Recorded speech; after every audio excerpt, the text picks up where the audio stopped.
Finstock, 1127. Adam Damery, Adam Pincern, Agnes the Widow,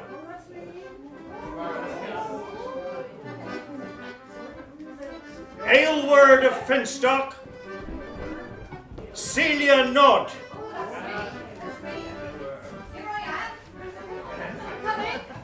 Emma Leckie, Elias Swine,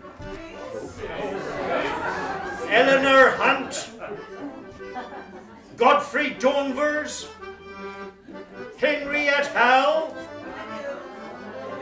Henry Oliver, Hugh LeWhite,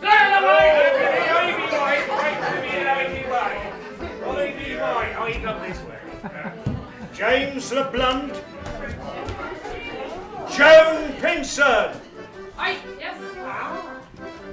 John at the Well, Aye, sir. John de Trillo, John Le Couper,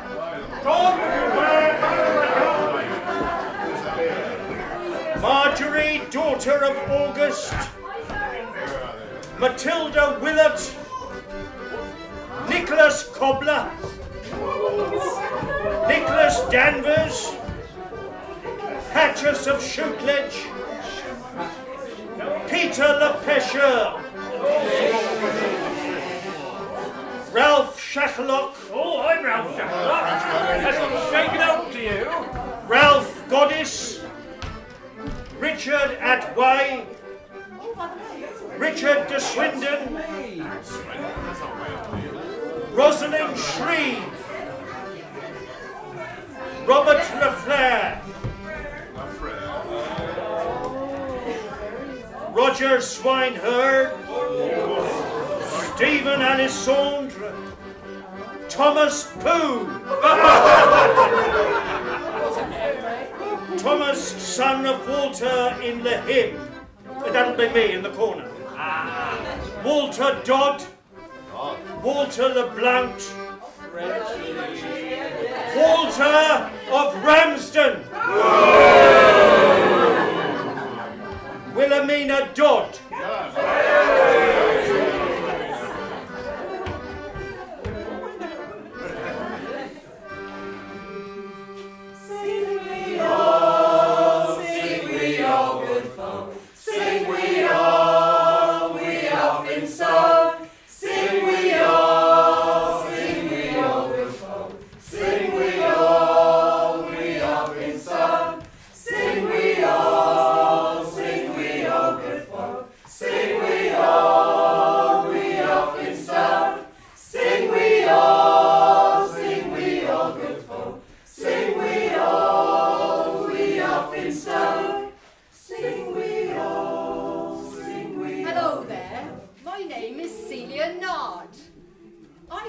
to Richard, the miller down at Fawler Mill.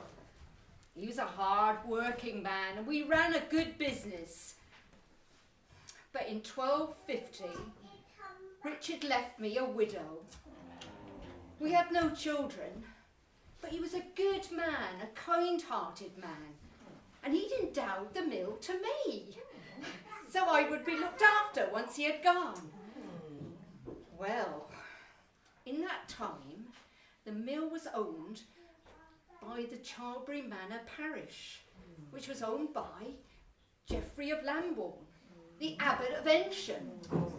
I can see him there, he's over there, that man with a beard over there. Oh, he's only just alive. Well, he was not happy about the state of affairs. He challenged my right to the mill. What was I to do? I was a poor woman on her own. I had to go to court in Oxford. There were 7 men on the jury. I pleaded with them. I said this was my husband's dying wish, that I should own the mill. But every single one of them, all 7 men, said, No. No! No. No! No. No. No. No. I was going to be turned out of my home, the mill. What was I to do? I didn't believe them when they said it was because Richard had been married to Emma before me. I knew it was because I was a woman on my own. And I had my suspicions about that abbot. I knew he wanted to hit the mill for one of his relatives, and I was proved right too. I had to pack my bags and leave my home, the place that I'd been happy in with Richard. I went to stay with an aunt of mine in Ensham. It wasn't an ideal situation, but she was kind. And then while I was in Ensham, luck shone on me. I met a wealthy man called John Eaton of Ensham.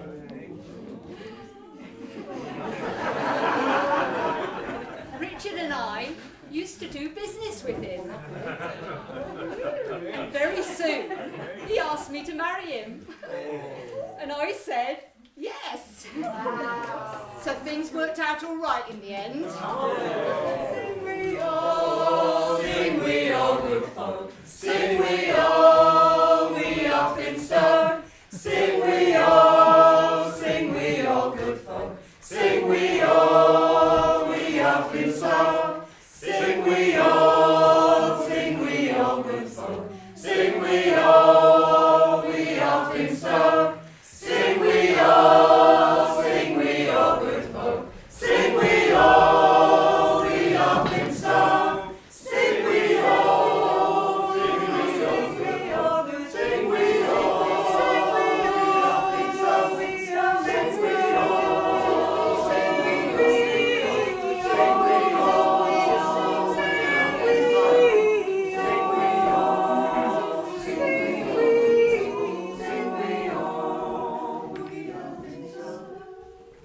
By 1300, the language of the ruling class is still Norman French.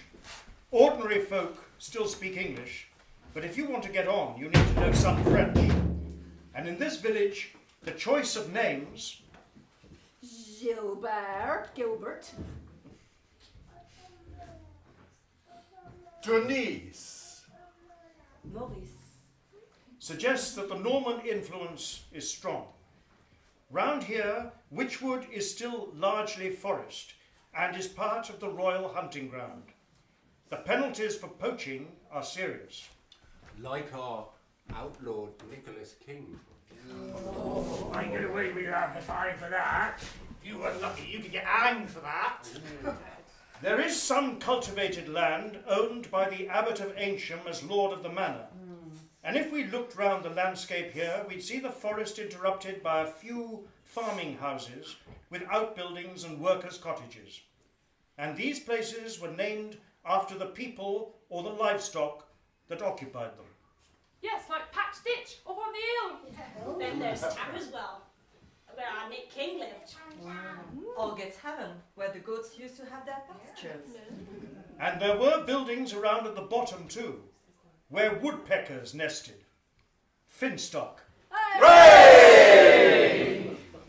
But there's tension about the use of the land. We needed more arable land, and some areas of the vert, the greenwood trees of the forest, had been cleared to form assarts, to become land which could be used to grow crops or create pasture. Charcoal making and burning also caused problems for the local lords. Those Norman record keepers tell us that a few years back, Adam Coleman of Finstock, yes, coal as in charcoal, was prosecuted for taking oak wood from the forest. And in 1272, William Harold owned a charcoal burner. A charcoal burner?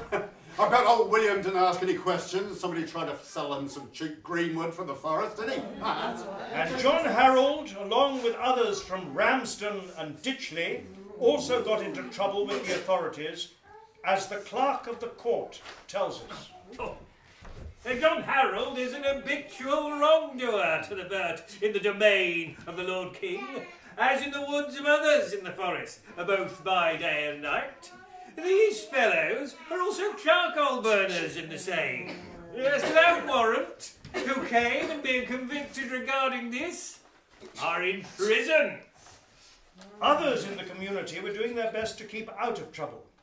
They got on with tilling the fields and the newly cleared assarts, growing oats and wheat, or tending their livestock.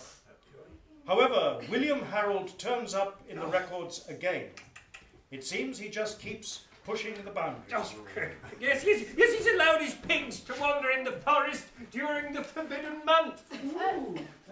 What's the forbidden month? I don't even know that. It's 15 days before and after the 24th of June, of course. Oh.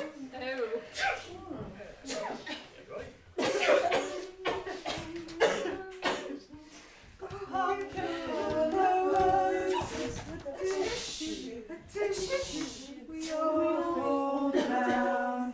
Ring a roses, a pocket full of toys. We all fall down. Oh, ring a roses, a pocket full of posies. We all fall down.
So we voted with our feet and left.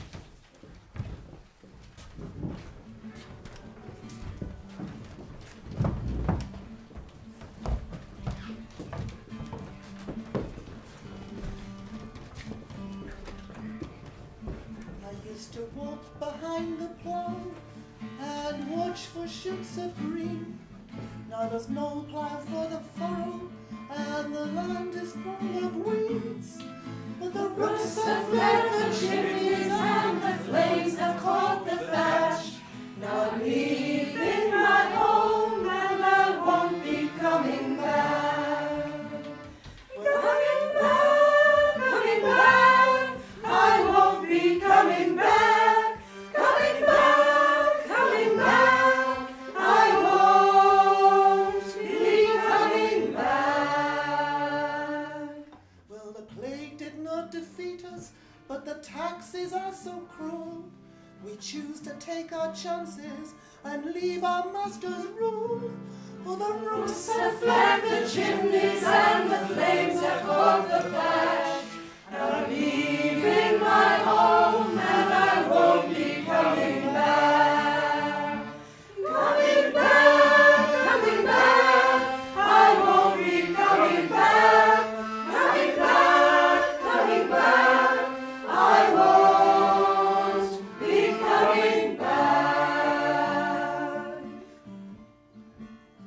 My lord's table groans with plenty, while he eats we pay with blood. Now we last folk of Tapswell, we must leave these fields for good. For the rooks have left the chimneys and the flames have caught the thatch. Now I'm leaving my home and I won't be coming back. Coming back, coming back, I won't be coming back. Coming back, coming back, I won't be coming back.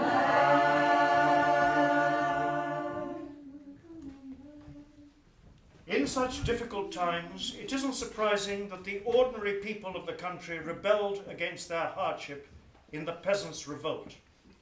They knew the Bible stories from Genesis, and they remembered that in Adam and Eve's time, there'd been no distinction between gentleman and serf or working man. No taxes and no feudalism. As the rebel peasants pointed out, after Adam and Eve had been evicted from Eden, Adam tilled the earth and Eve spun the cloth, and no one thought about who was labourer or who was gentleman. When Adam delved and Eve span, who was then the gentleman? When Adam delved and Eve span, who was then the gentleman? When Adam delved and Eve span, who was then the gentleman? When Adam delved and Eve span, who was then the gentleman? When Adam delved and Eve span, who was then the gentleman? When Adam delved and Eve span, who was then the gentleman? Sing John Paul and tell it to them all. Long live the day that is dawning, and I'll grow like a cock and carol like a lark for the life that is coming in the morning. Who will be the lady? Who will be the lord? When we are ruled by the love of one another, who will be the lady? Who will be the lord in the life that is coming in the morning? Sing John Paul and tell it to them all. Long live the day that is dawning, and I'll grow like a cock and carol like a lark for the light that is coming in the morning. Eve is the lady, Adam is the Lord. When we are ruled by the love of one another, Eve is the lady, Adam is the Lord in the light that is coming in the morning. Sing John Paul and tell it to them all. Long live the day that is dawning, and I'll grow like a cock and carol like a lark for the light that is coming in the morning. Labour and spin for the fellowship we're in. Labour and spin for the love of one another. Labour and spin for the fellowship we're in, and the light that is coming in the morning. Sing John Paul and tell it to them all. Long live the day that is dawning, and I'll grow like a cock and carol like a lark for the light that is coming in the morning. All shall be ruled by the fellowship we're in. All shall be ruled by the love of one another. All shall be ruled by the fellowship we're in, and the light that is coming in the morning. Sing John Paul and tell it to them all. Long live the day that is dawning, and I'll grow like a cock and carol like a lark for the light that is coming in the morning. So now the cottages of Tapswell lie deserted. Mosses, weeds and trees begin to reclaim the ruins for the forest. But the villagers return to Finstock, and it remains a bustling little community with people farming the land, carrying on with their trades until we reach Tudor times, when good Queen Bess is on the throne.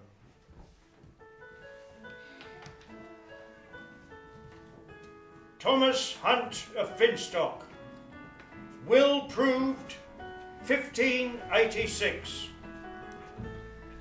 In the name of God, Amen. The 15th day of December, in the 29th year of the Queen's Majesty's reign. I, Thomas Hunt of Finstock, within the county of Oxford, being sick in body, but of good and perfect remembrance, thanks be unto Almighty God, do institute and make this my last will and testament, in manner and form following. First, I bequeath my soul to Almighty God, my Maker, Redeemer, and Saviour, and my body to be buried within the churchyard of Chalbury. Item, I bequeath to the Mother Church 4d. Item, I give to the maintenance of the bells of Chalbury 8d. Item, I give and bequeath to Richard Hunt, my son, my house and land, it being otherwise called Limpet Field, with all the profits and commodities thereto belonging to him and to his heirs forever. The rest of my land within the tithing of Finstock and Tapwell I give and bequeath to Thomas Hunt, my son, and to his heirs forever. Item, I give to the said Thomas, my son, 4 sheep. Item, I give to Richard, my son, 2 sheep. Item, I give to Elizabeth, my daughter, 7 sheep. Item, I give to Elizabeth, my daughter, 4 chargers, 2 pottingers, and 1 saucer. Item, I give to Thomas, my son, 1 platter and 1 saucer. Item, I give to Richard, my son, 1 platter and saucer. Item, I give to Elizabeth, my daughter, my saucer, my best coffer, and all that is therein, there of the best sheets, 3 of the best woolly clothes, 1 coverlet, 1 pair of blankets, 1 tablecloth, 2 towels, 1 cupboard, 1 brass pot, 1 brass pan, 1 kettle, 1 posnet, and 2 candlesticks. Item, I give to Richard Hunt, my brother, 1 chilbar sheep.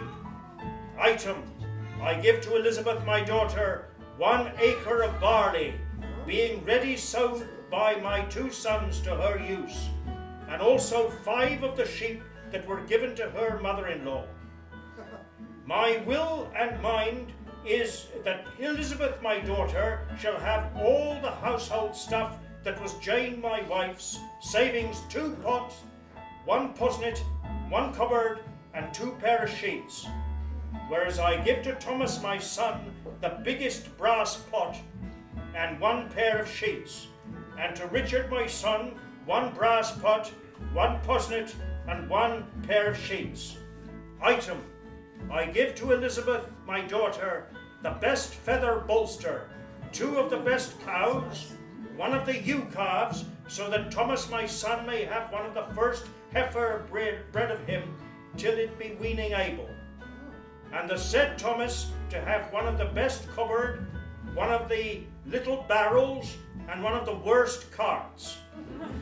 The rest of my goods, unbequeathed, my debts and my funerals being discharged, I give and bequeath to Thomas Hunt and Richard Hunt, my sons, whom I make my executors of this my last will and testament, and I desire Thomas Preddy and my brother John Hunt to be my overseers. Those bearing witness Giles Camden, John Day, John Lardner, with other men. Date of probate, 4th of March, 1586. Place of probate, Oxford. Court official, William Shaw.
Hunting the stag, the great red deer stag, King James he did seek, from downfield copse to peaked peace.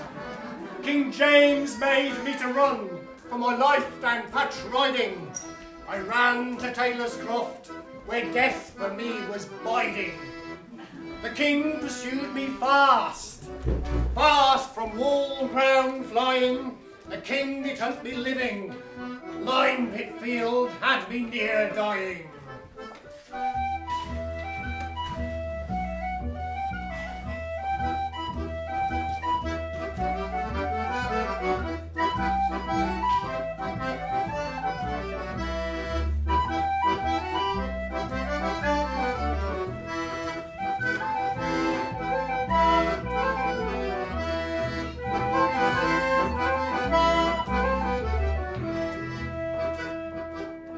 In damask lays to hunt me, King James and Prince Henry found me. Cornbury Park River, to end their hunting, drowned me. The great red deer stag, King James he did seek, from downfield copse to peaked peace. Hey!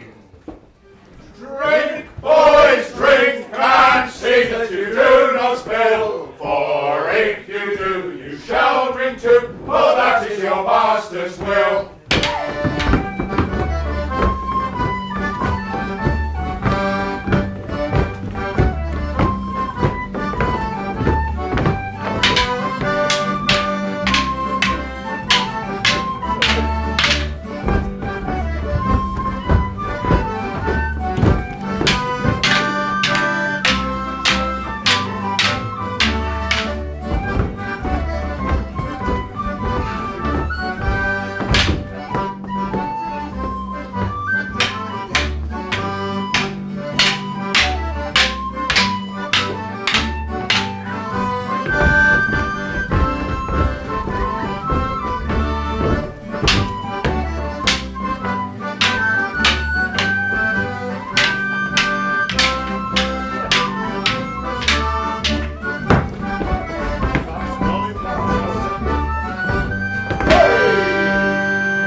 Here we be, the 1800s. Times is very hard. The wheat prices have been going up. And this is because of poor harvests and the Napoleonic Wars. Oh, the bread prices are rising, and there's trouble in various parts of the community. Madam, just listen to me. Bread riots of 1795 were a series of extensive disorders in Britain over the scarcity and high price of provisions, especially wheaten bread. Bakers bought grain and baked bread and sold it at a traditional price, registered by custom and law going back to the Middle Ages. Bread was a particularly important part of the diet of working people at the time. No bread, no food. Exactly. The year is 1800. We bring you the riots at Fawler Mill. Mr. Payne! Mr. Payne! The rabble are coming from Whitby. I'm trying to be in touch with the militia of Chippy Norton, but they're all busy. You need to lock up the mill. Lock up the mill? They're going to call him chaff with me. The mill hasn't been locked in 50 years. I know! Now. I know, but the rabble are coming. They're at the door. We demand fair prices. We're selling at a loss. Our families are suffering. You're grinding us into the ground. Come out and face the mob. We have to live too, and our corn is the cheapest this side of Chipping Norton. What do you expect us to do? Wow. No, it isn't.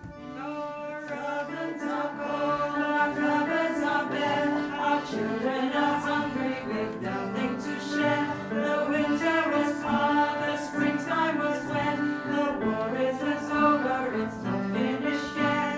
Chaff we may be, but this we are not, hunger and misery is not our lot.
Sovereign Lord the King charges and commandeth all persons being assembled immediately to disperse themselves and peaceably to depart to their habitations or to their lawful business upon the pains contained in an act made in the first year of King George for preventing tumults and riotous assemblies.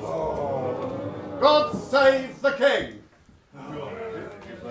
Oh. Ray!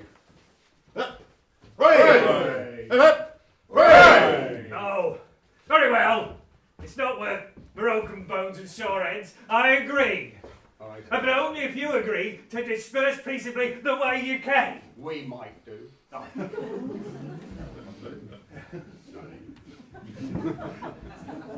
You will. You will.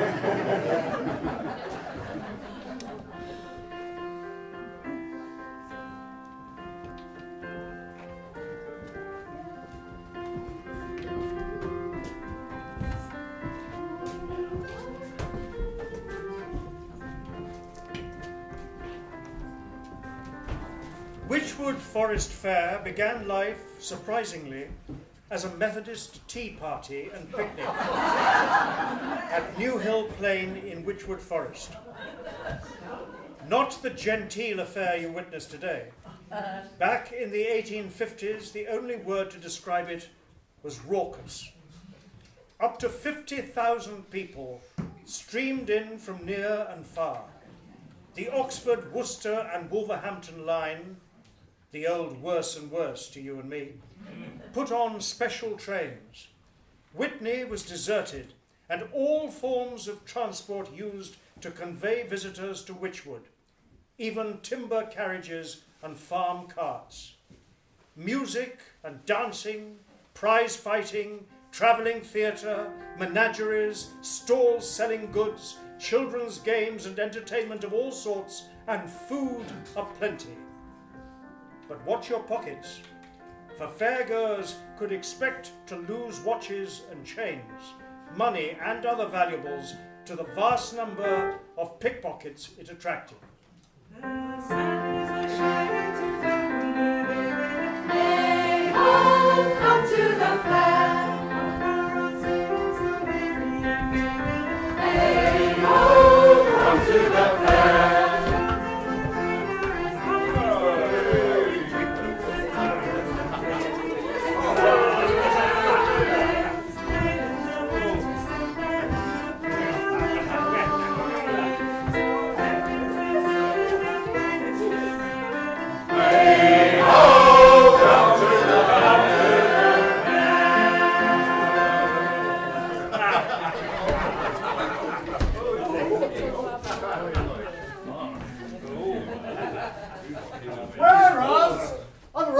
Lawful games of chance have of late years been introduced and practised at Wychwood Forest Fair. And to the injury of those persons who are in the habit of attending the same, we, the undersigned magistrates, acting within the neighbourhood of Wychwood Forest and the county of Oxford, do hereby give notice that it is our intention to prevent all such unlawful games of chance at the said fair, and to proceed and punish, as the law directs, all such persons as shall be employed or engaged therein. August the 22nd, 1828.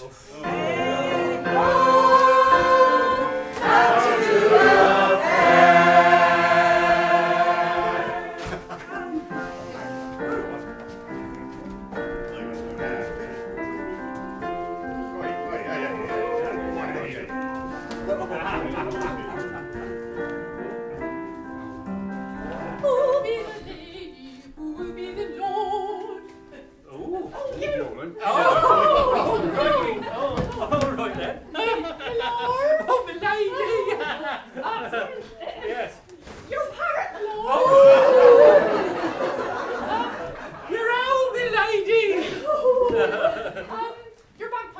Oh, yes. Yeah. Oh, give us a tune. Oh, give us a tune yourself. Oh, no, not without ale, my lady. Ale? Yes, ale. Oh, ale? Yeah. Yes, ale, my lady. What's that? Good ale? Yes, and Greasy Jones with Kill the Pot. Oh, Greasy Jones, not her. Oh, I love her name, the Clip Shop. Not her. No, not her, I her. Oh, to wit to woo. Oh. Merry note. Oh, all right then. Ahem. Give us a tune. I will. It'll be a tune in the form of a poem. Ew. Right. We're cats from home, and light is come, and dew is cold upon the ground, and the far-off stream is dumb, and the whirring sail is still. Along and warming. Can't read that bit. It's my wits, the white owl. Oh! Hey! Ah. Hi! Yes. In the belfry sits. You spotted it? I only got it yesterday.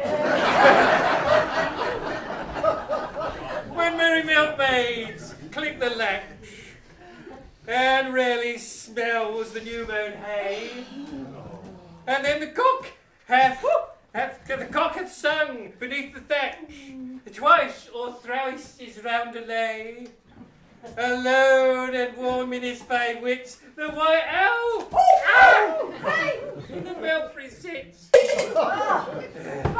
Poems? Not tomes. Poems? Dancing and merriment for the ale. Give us a tune. Oh, well, you give us a tune. Your pipes, lady. Oh, my pipes, my lord. Oh. Well then, I shall sing of our favourite. Oh. Francis? G, D. Thank you, love. It's a rosebud in June, the sweet violets in full bloom, and the small birds singing love songs on each spray, and the pink and the lily and the daffy-daffodilly both adorn and perfume the sweet meadows in June, and it's all to plough where the fat oxen graze low, and the lads and the lassies to the sheep shearing go.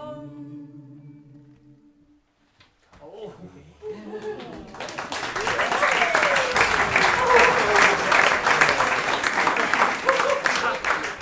And the shearing. Oh, and after that, the ale, which all must pay. Funny sir! I heard you call the owl a parrot.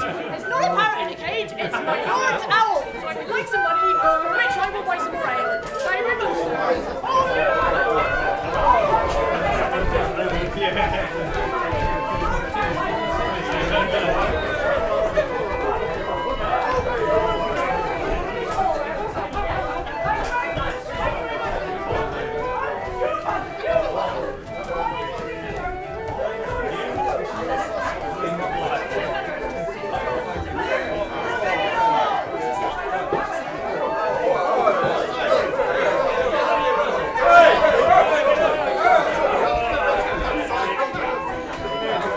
And as you can see, much consumption of ale led to one or two sore heads in the morning. But let's leave these merry revellers and take our focus off the local and widen it to the global. During these times, emigration to the colonies was common. Shoveling out the paupers was one of the motivations. Poorer folk from these parts were encouraged to make what must have been extraordinarily arduous voyages to New Zealand, Cape Colony, or more often Canada and South Australia. Slightly later, in 1873, was the emigration of agricultural workers paid to travel to New Zealand, where they were desperately short of labour. And of course, there was still the odd rogue or two from Finstock and surrounds who was deported. In this case, a seemingly harsh punishment for a crime as small as the theft of a turkey.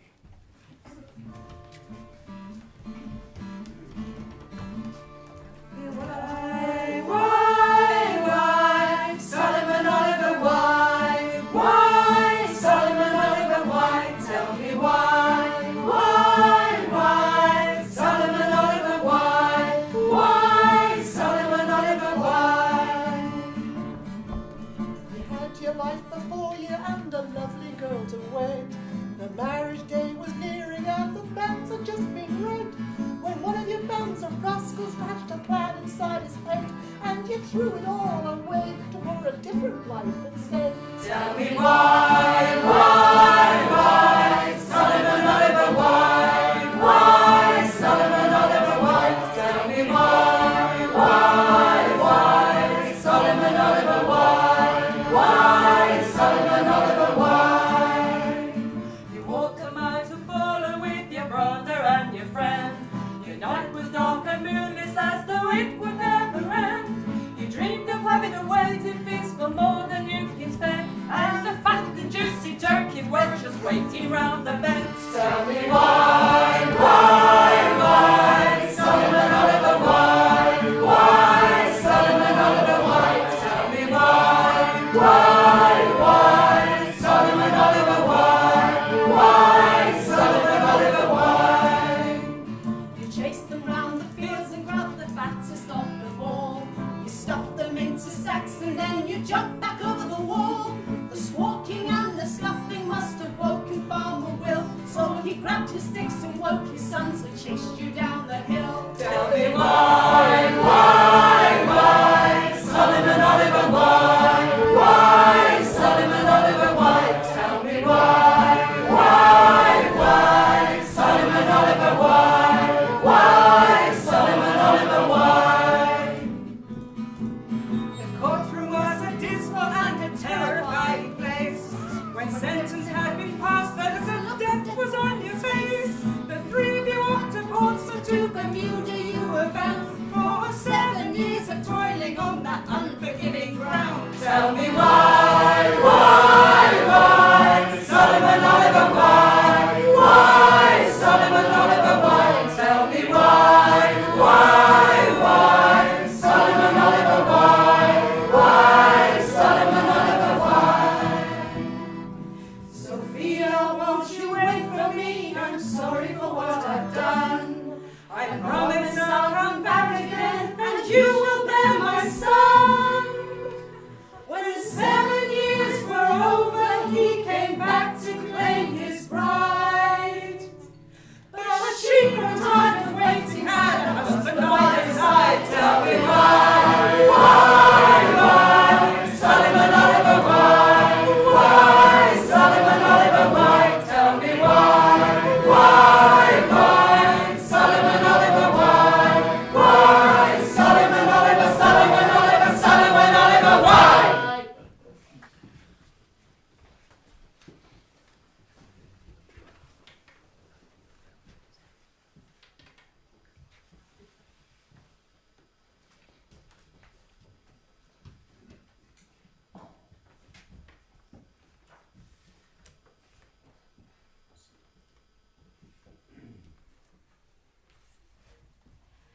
It is well to be merry and wise. It is well to be honest and true. It is well to be off with the old love before you are on with the new. Ladies, and gentlemen, Mr. Charles Hunter, Esquire. He was the finest farmer in all of the whole of Fowler. At least that was the opinion of Miss Jane Alderton, Miss Jane Lucia Alderton. Yes, she was the finest farmer's daughter in all of the whole of Finstock. Yeah. Well, Miss Alderton was particularly noted for the fineness of her lovely little hands.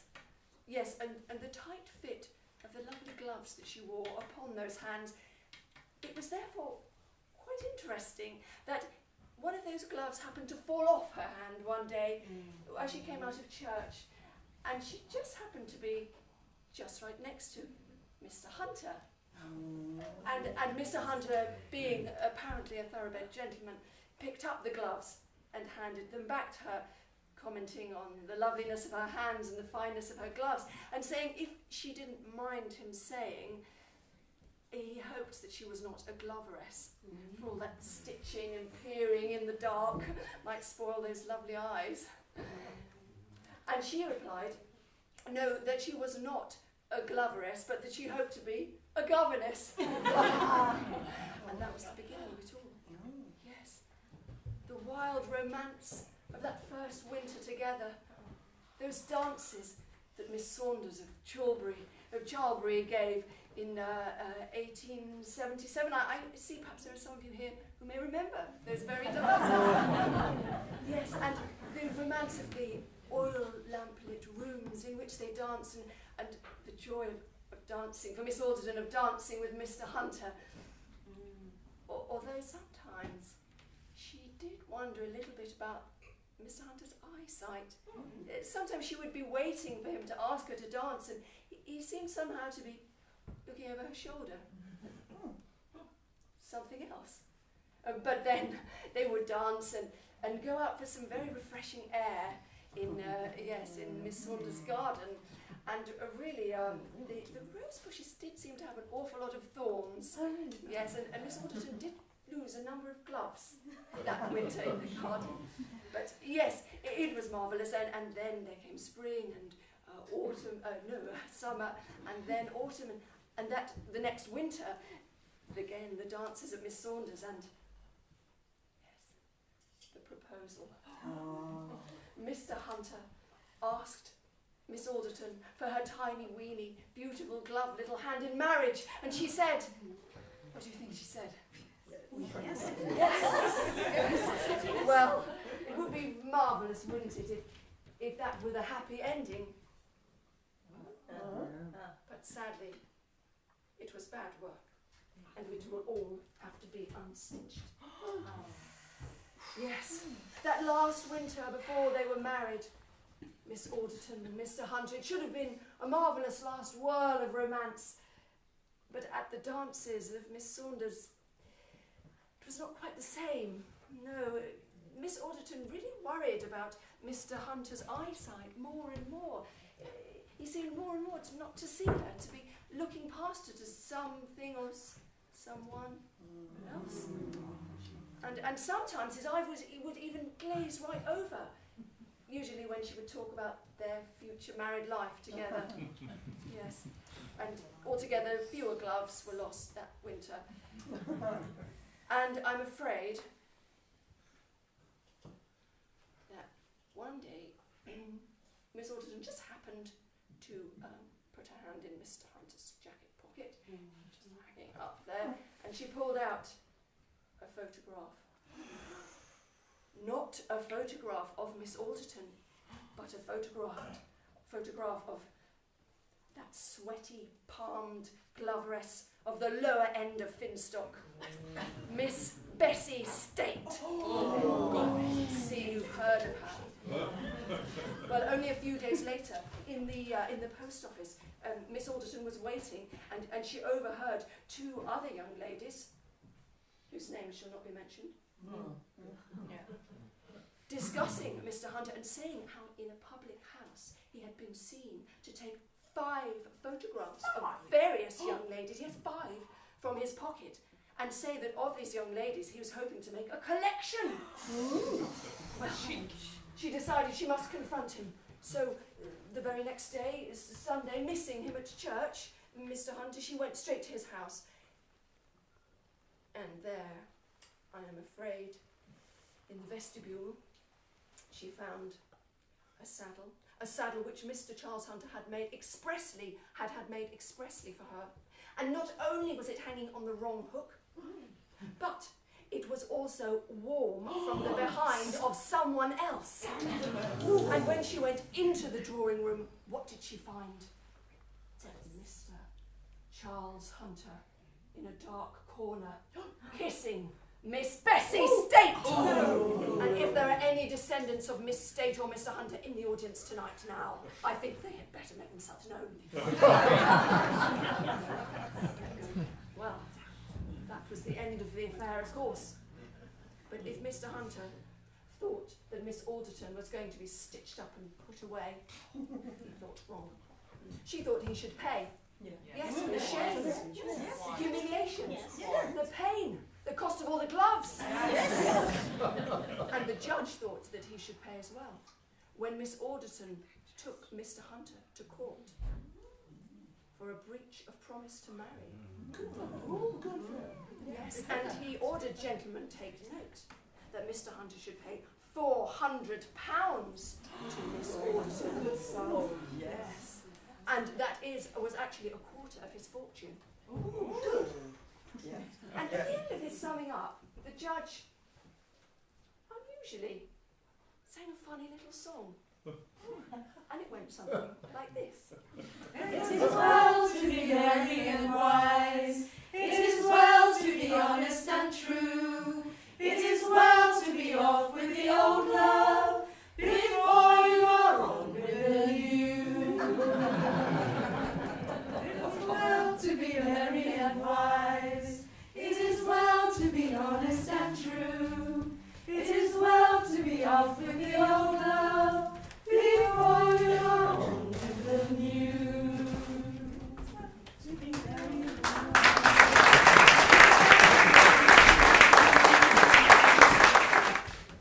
Oxford Times, 4th of January 1879. Bountiful benefactors at Finstock. The poor of Finstock parish have been most kindly remembered this Christmas. We acknowledge the continued liberality of those fine, now well-known benefactors, Joseph Oliver Esquire and Mrs. Oliver, whose very munificent list of provisions for distribution will speak for itself. She's up there in the graveyard, no? Yes. Elizabeth Hunt, buried with her mother, Charlotte. All together, all cosy they are, lying there, bones by bones. I've got a daughter. Maybe she and I will be like that. I haven't told her that.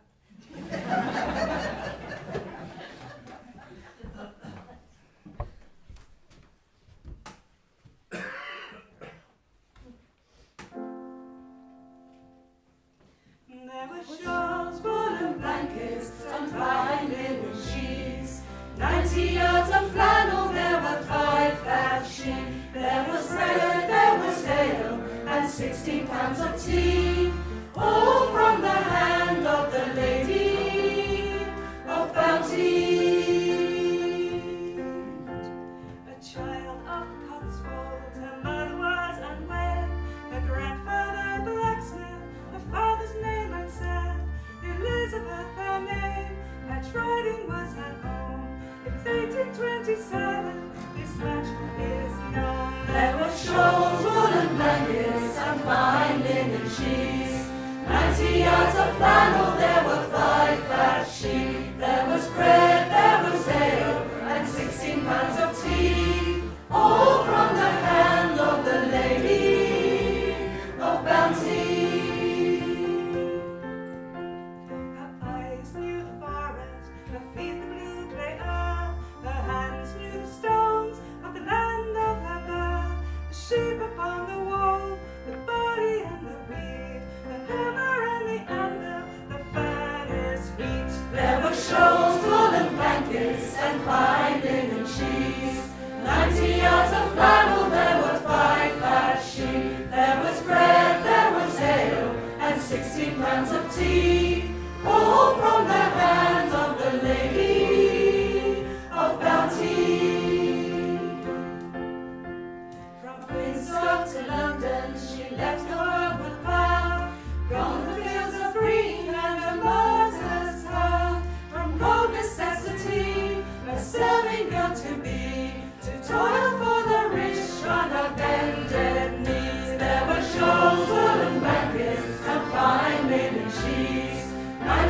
yards of flannel, there were 5 fat sheep. There was bread, there was ale, and 16 pounds of tea, all from the hand of the Lady of Bounty.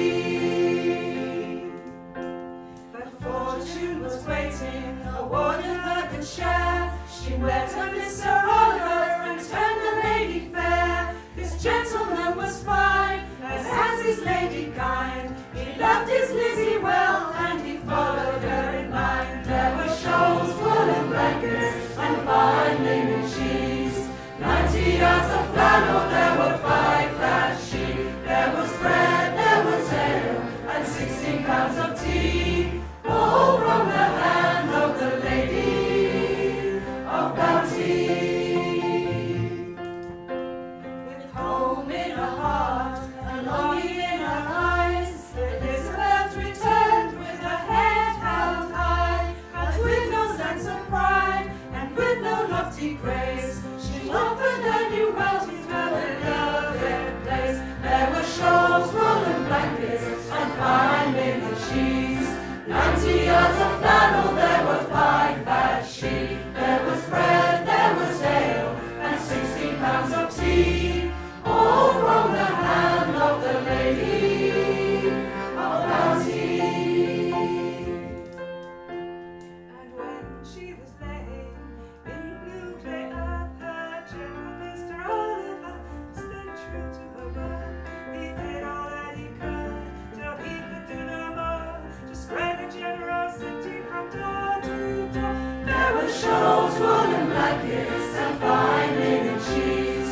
90 yards of flannel, there were 5 fat sheep. There was bread, there was ale, and 16 pounds of tea, all from the hand of the Lady of Bounty.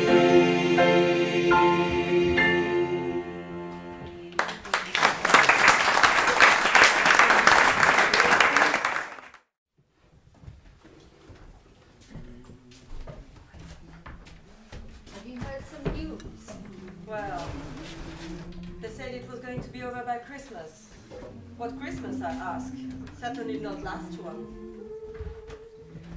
There's no good news, is there? There are thousands and thousands of men being called up to the front. Husbands, sons, brothers. It's terrible.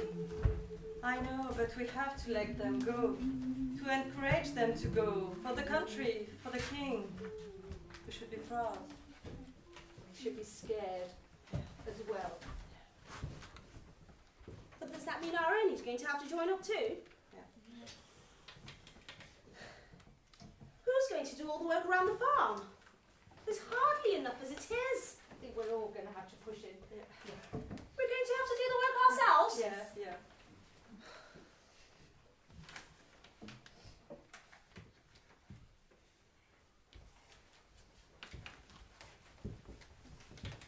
The sun has gone down and the sky it looks red. Down on my soft pillows where I lay my head. When I open my eyes for to see the stars shine, and the thoughts of my true love runs into my mind. Now winter is over, then sea time comes round. See our teams, they are already preparing their ground. The man with the seedling, he'll scatter the corn. Then our arrows, they will bury it to keep it from harm. Now seed time being over, then haying goes near. With our scythe rakes and pitchforks, those fields to clear. We will cut down the grass, boys, we'll carry it away. We will first call it green grass, and then call it hay. When When haying is over, then harvest draws near. We will send to our brewer to brew us strong beer. And in brewing strong beer, boys will cut down their corn. Then we'll take it to the barn, boys, to keep it from harm. Now harvest is over, bad weather comes on. We will send for our thresher to thresh out our corn. His handstaff he'll handle, his swingle he'll swing, till the very next harvest we'll all meet again.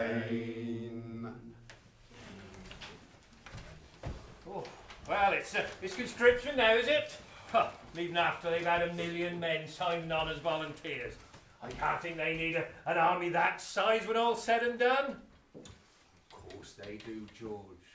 Germans had 1 million to start, and they got 3 million in reserve. They're bound to be bringing them in. They're bound to be. Have they got to fight the Russians too, haven't they? Yes, they've got to split down the middle. That'll do for them. Well, my Ralph joined up.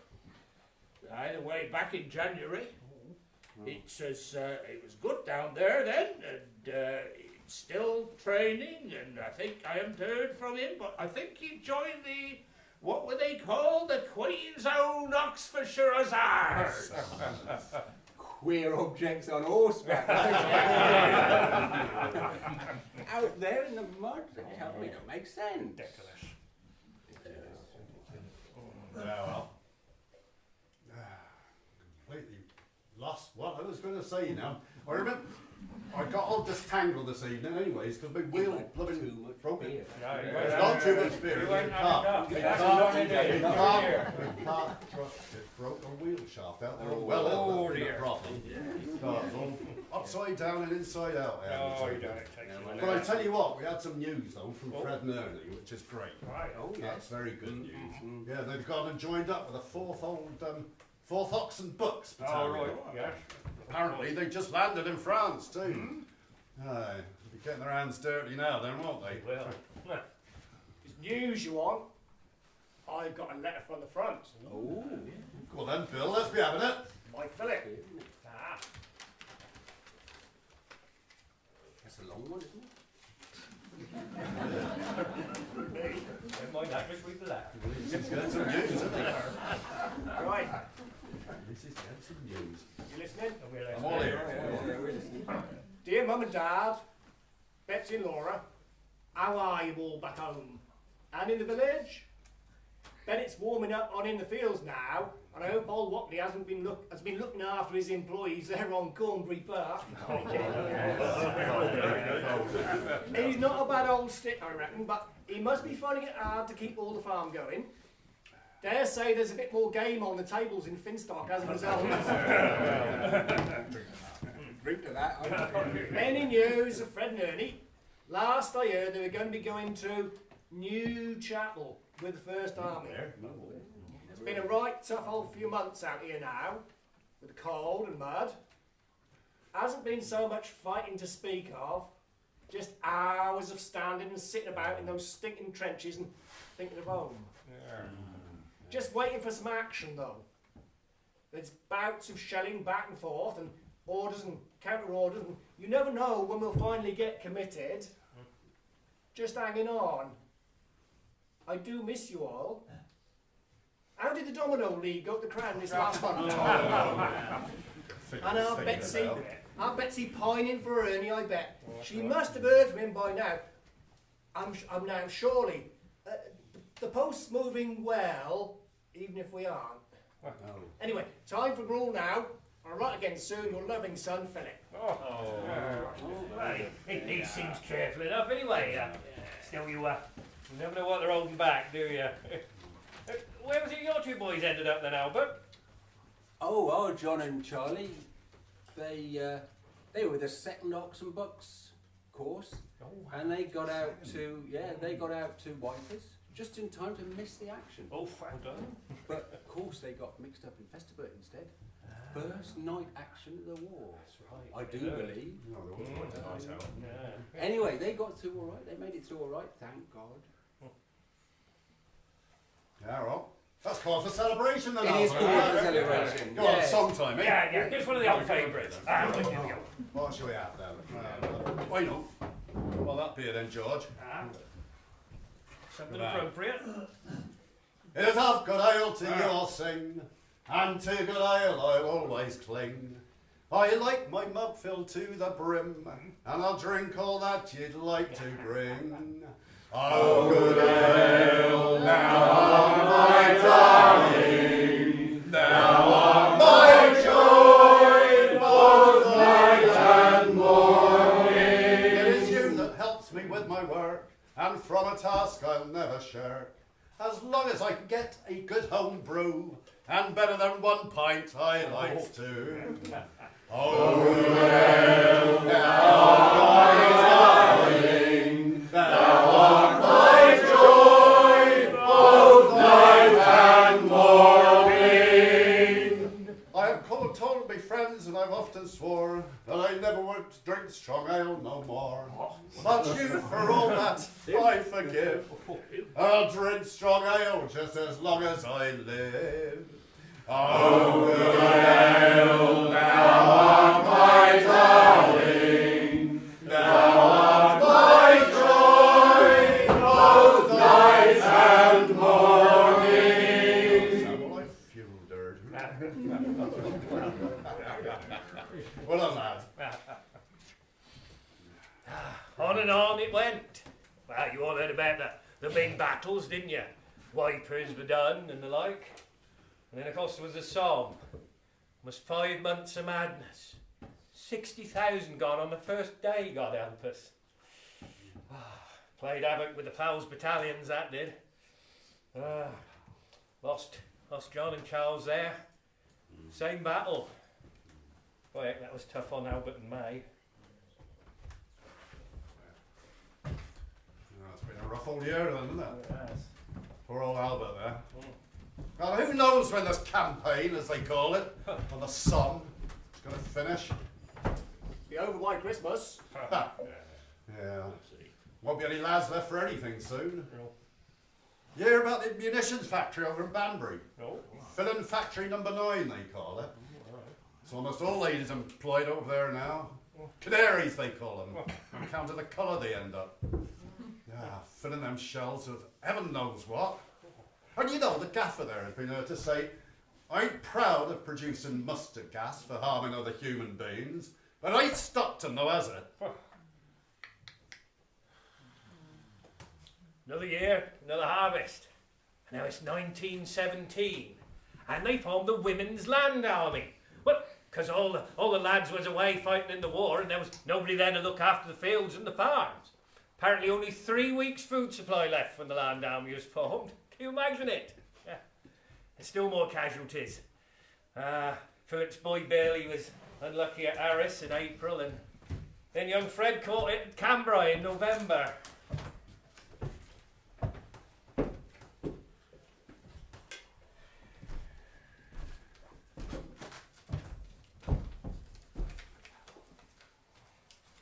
I got something from my lad. Oh, did you? Yeah, I got a letter the other day. It goes like this. Dear Mum and Dad, I am so very sorry that this is the first letter for quite some while, but I just do not know how to explain to you the events of recent weeks. I cannot say much. Day after day we have taken casualties. A few killed, some wounded, some gassed. I get very windy when shells are coming over and wish for home. We are now near, and the fighting, I suppose it's nothing there, the fighting to continuing despite the incessant rain and knee-deep mud. All of the men are covered in it, and there is no chance of cleaning up until we're out of the line. I do not know when that will be. For you, crash! For you, crash! For you, crash! That's what we hear when the 4 twos burst on the line. I can't get the noise out of my head or the mud off my hands. I think of you all at home. I am your loving son, Ernie. That's all right. It may be a bit gruesome, but my Ralph, he sends me letters, but, well, you don't hear anything about what he's going through. It's just all about long johns and socks, rather than what they must be going through like your boy is. Dear man Pa, thanks for yours just received. I've been receiving the magazines and everybody fights over them, so keep sending them on. Weather fair, but it's bitter cold at night. Thank heavens for the long johns and the socks the ladies keep sending us. I reckon we'll have enough to kit out a football team soon, but always welcome. Still, love to you all and soldier on, as I say. From your loving son, Ralph. See? Nothing to go. But then at last, it was all over. Only Ernie made it home, and the local lads. 15 men from Fowler and Finstart weren't so lucky and never come home at all.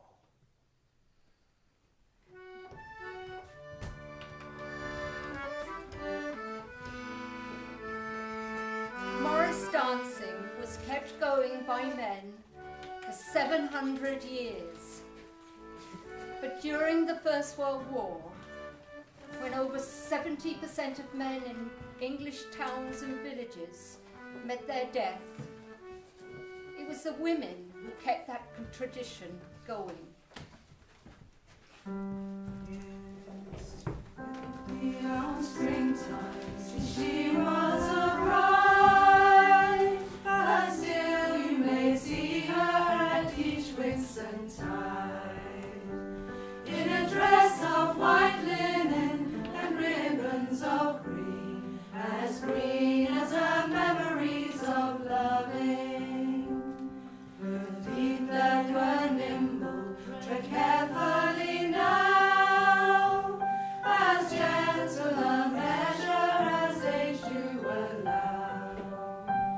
Through groves of white blossoms and fields of young corn, where once she was pledged to her true love. Fields there are empty, the hedges grow free, no young men to tend them or pastures to see. They are gone where the forests of old trees before have gone to be wasted in battle. Down from the green farmlands and from their loved ones marched husbands and brothers and fathers and sons. There's a fine roll of honor where the Maypole once stood, and the ladies go dancing at Whitsun.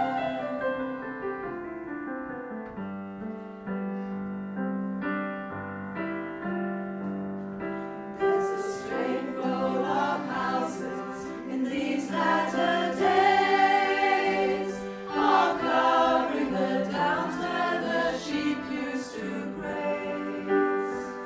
There's a field of red poppies, a wreath from the Queen, and the ladies remember at Whitsun.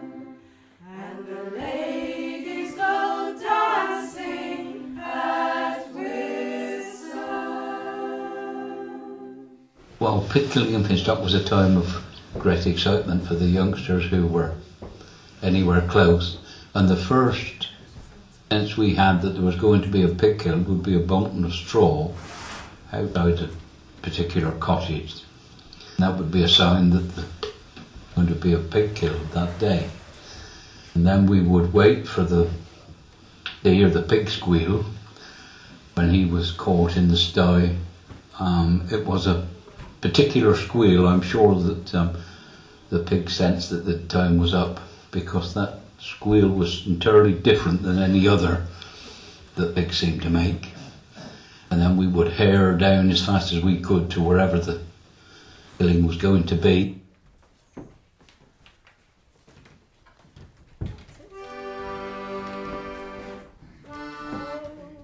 The Finstock sow, she was a handsome girl, and a wise old beast was she.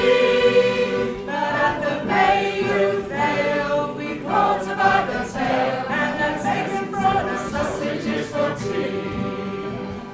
Old Mrs. Dawes said I've seen her sort before. She'll eat up all your victuals if you let her through the door. We were perfect care getting her down on the straw. She's nimble for a creature that weighs 40 score. Oh, the Finstock sow, she was a handsome girl, and a wise old beast was she. But at the Mayhew fail, we caught her by the tail, and had bacon, thrown and sausages for tea. Well, old Walter Dodd said I've seen how she is shod, and if I had a trotter's why I'd race Nimrod. Last week I heard her squeal at Noah Hollyfield, and chase him up patch riding a nipping at his heel. Oh, the Finstock sow, she was a handsome girl, and a wise old beast was she. But at the Mayhew fail, we caught her by the tail, and had bacon, brawn and sausages for tea. While old Mrs. Hunt, oh how she did lament for her true companion and confidant. For what intelligence lay behind those beady eyes, it never could compare with 7 dozen pork pies. Oh, the Finstock sow, she was a handsome girl, and a wise old beast was she. But at the Mayhew fail, we caught her by the tail, and had bacon, brawn and sausages for tea. Old family Townsend, how their suffering did end, while supping on the offal of their fine fat friend. And the villagers did cry, bless that lady in her sty, no finer creature trotted in the bottom this May tide. Oh, the Finstock sow, she was a handsome girl, and a wise old beast was she. But at the Mayhew fail, we caught her by the tail, and had bacon, rolls and sausages for tea. Oh, the Finstock sow, she was a handsome girl, and a wise old beast was she. But at the Mayhew fail, we caught her by the tail, and had bacon, rolls and sausages for tea.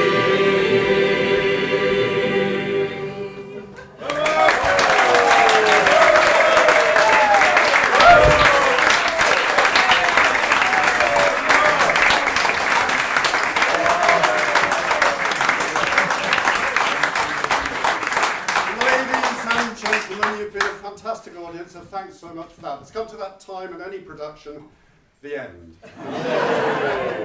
Which I'm sure you might be some relief for. But yes, it's a little bit more unscripted script at the moment, because it's the time that we normally do sort of thank yous and things like that, a few acknowledgements. And I don't want to go on at length as they do the Academy Awards or anything like that, but just to say a few things. I mean, the idea for this evening grew from a little germ of an idea. A few people in the village there were knocking about, things that they knew about, old tales and legends and stories that they knew about the village, and thought that it'd be great to be able to put that together for this first anniversary of the youth ale that we reenacted last year for the first time in 130 years. So really it's the second time. And that sort of idea has grown from there with great help from Sean Morley and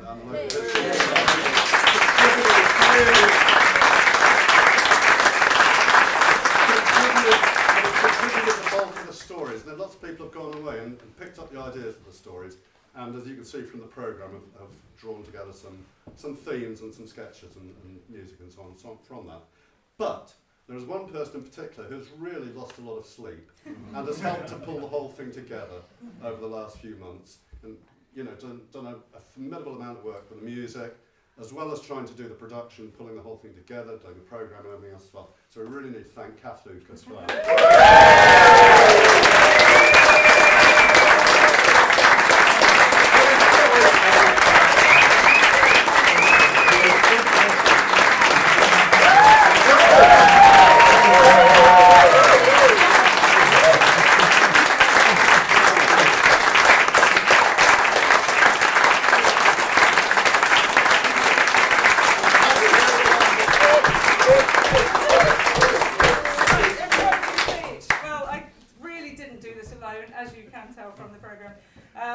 And it kind of all snowballed out of control. I remember sending one email that said, "We have created a Finstockosaurus. What are we going to do with it?"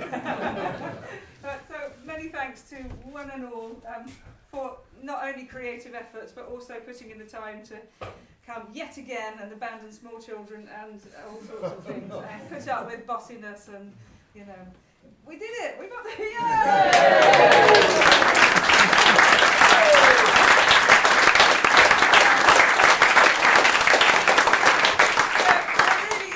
Tradition here of history, and that has been really cultivated by various people, and also we've Jeff and I have got roots in Charlbury, and it's just really nice that we can see lots of Charlbury people here tonight and maybe cross this divide.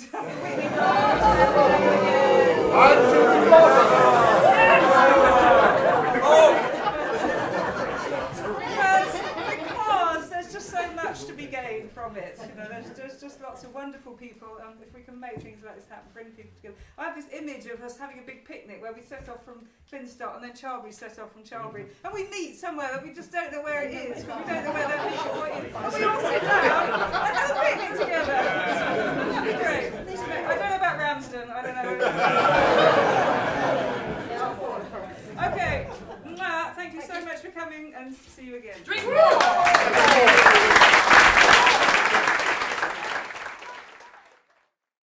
Last week I heard her squeal at Noah Hollyfield and chasing